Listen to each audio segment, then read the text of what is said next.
জমি জটের কারণে রাজ্যে আটকে রয়েছে প্রায় 61টি রেল প্রকল্প।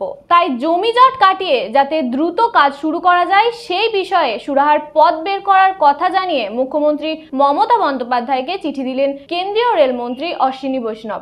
এখনো পর্যন্ত বর্তমান অর্থবর্ষে রাজ্যে রেলের উন্নয়ন ও নতুন প্রকল্প তৈরির ক্ষেত্রে অর্থ বরাদ্দ হয়েছে সর্বোচ্চ। বর্তমানে রাজ্যের যে বিভিন্ন রেল প্রকল্পগুলির কাজ চলছে তার জন্য খরচ হচ্ছে প্রায় 50,915 কোটি টাকা।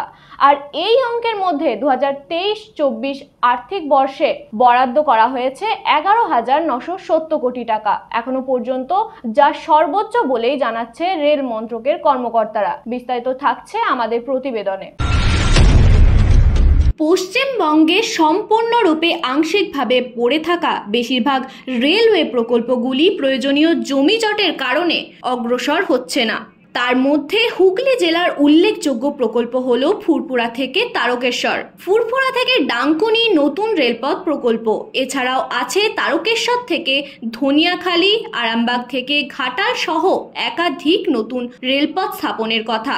রাজ্যের পরিবহন মন্ত্রী স্নেহাশিস চক্রবর্তী বলেন, সবটাই যে জমি জটের কারণ এটা সঠিক নয়। মমতা বন্দ্যোপাধ্যায় যখন রেলমন্ত্রী ছিলেন তখন তিনি বাংলার জন্য অজস্র প্রকল্প তৈরি করেছিলেন। প্রাথমিক স্তরে যে অর্থ দেওয়ার সেটা তিনি দিয়েছিলেন। দুর্ভাগ্যের বিষয় হচ্ছে তিনি রেলমন্ত্রী ছাড়ার পর যখন বাংলার দায়িত্বে চলে এলেন, তারপর যে সরকার এলো তারা যে অর্থ বরাদ্দ করা উচিত তা করেননি। ডানকুনি থেকে ফুরফুরা রেল প্রকল্প মমতা বন্দ্যোপাধ্যায় চালু করেছিলেন, তার জন্য জমিও কেনা শুরু হয়েছিল।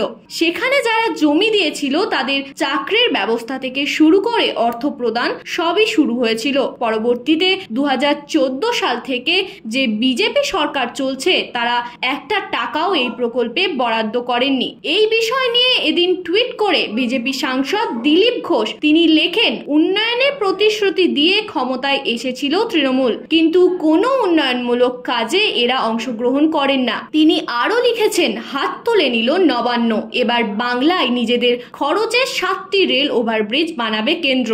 রেলমন্ত্রী জানাচ্ছেন, রেলের বেশিরভাগ প্রজেক্টের কাজে থমকে রয়েছে, জমি পেতে সমস্যা হচ্ছে। রেলের তরফে জমি অধিগ্রহণের চেষ্টা করা হলেও সফল হননি তারা। তাই জমি সংক্রান্ত সমস্যা মেটানোর কাজে রাজ্য সরকারকে এগিয়ে আসার জন্য অনুরোধ করেছেন তিনি।